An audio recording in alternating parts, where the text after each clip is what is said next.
Hey everyone, I am Miss Hu, your physics teacher. In this video, we're going to go through the solar system in terms of what's in the solar system and an overview of the accretion model. This video will be covering topics that are covered in the IGCSE Physics syllabus. So this video is designed to help students who are taking that syllabus to prepare for their upcoming examinations. So the first thing you need to know about the solar system is what's in the solar system. You just need to know that the solar system includes a sun, which is the star of the solar system, literally.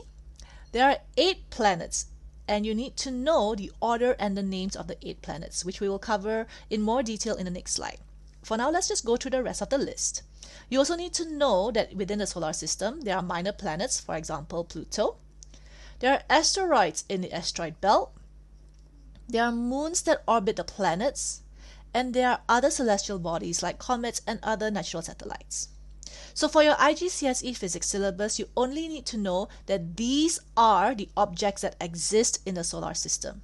You don't need to know all of their names and how many moons there are. You don't have to know any of that. You just need to know that these exist in the solar system. The only names and order which you need to know are of the 8 planets in the solar system, which we will cover in an upcoming slide. But before we get into that, just to point out to you, you must also know that the orbits of all the celestial bodies are elliptical. They are not circular. So because of the shape of the orbits, you'll find that the sun is not at the center. It is actually at one of the focus points of the elliptical orbit. The exception is when the orbit is approximately circular. You don't need to know which planet or which celestial body has a circular orbit or elliptical orbit. Just be aware that almost all of them are elliptical. You don't need to know the terms about the ellipse like aphelion, perihelion, perigee, apogee. You just need to know the shape. Let's now head on to the 8 planets in the solar system. So the 8 planets in order from the closest to furthest from the sun are Mercury, Venus, Earth, Mars, Jupiter, Saturn, Uranus, and Neptune. So these are the names of the planets and you must know their order. Now let's look at the accretion model. Before we go into the accretion model, you must be aware of the Big Bang theory. Now, there are many theories with regards to the formation of the universe, but the one that's most widely accepted due to overwhelming amount of evidence is the Big Bang theory. So Big Bang theory suggests that around 13.7 billion years ago, everything in the entire universe was condensed in an infinitesimally small singularity, a point of infinite denseness and heat. And suddenly an explosive expansion begins, ballooning our universe outwards faster than the speed of light. You also should be aware of what a nebula is. The singular is nebula, the plural is nebulae. So nebulae are clouds of dust and gas in space. Gases are mostly hydrogen and a smaller quantity of helium.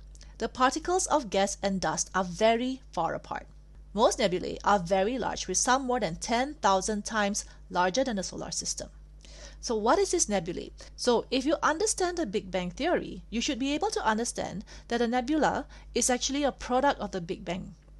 Because due to the Big Bang, with the explosion creating a lot of small particles, so nebula is just a combination of some of the dust and gas together in one area. As you should also know by now, hydrogen is the smallest atom that exists in terms of matter, because hydrogen only has a single proton. So that's why when we look at the matter in terms of atoms, you'll find that most of the small particles exist as hydrogen. And where does the helium come from? Nuclear fusion. So hydrogen fuses into helium, which is an atom with 2 protons and maybe 1 or 2 neutrons. So what is the accretion model? The term accretion means the growth or increase by the gradual accumulation of additional layers of matter.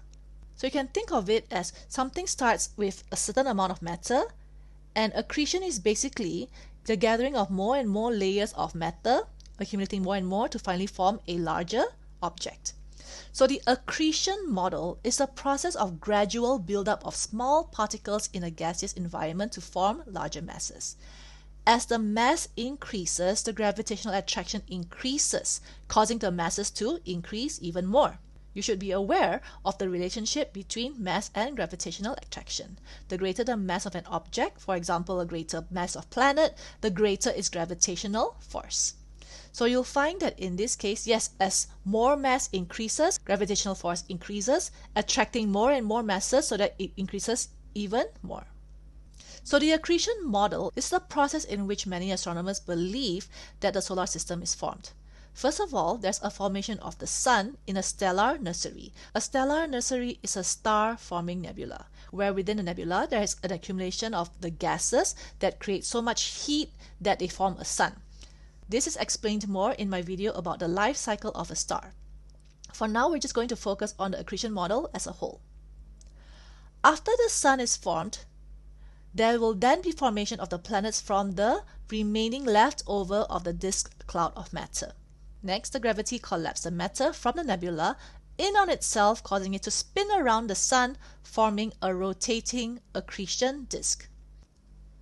Now you'll find that the 8 planets that are formed around the sun do not have identical compositions. During the formation of the planets, the temperature was too high for light molecules such as hydrogen, helium, water, and methane to exist in a solid state. And this should be quite obvious because the closer the planets are to the sun, and the sun is the source of light and heat, so it's too hot for all these molecules to exist in a solid state because all of these have a low boiling and melting point. So that's why the core is made out of materials with high melting temperatures such as metals. The thing is, only 1% of the original nebula is made up of these heavy elements of metal, and that's why the size of the planets are small. So we will find that the 4 inner planets closer to the sun are small, solid, and rocky. Now let's compare this to the outer planets of Jupiter, Saturn, Uranus, and Neptune. They're much further away from the sun, so the temperature is much cooler.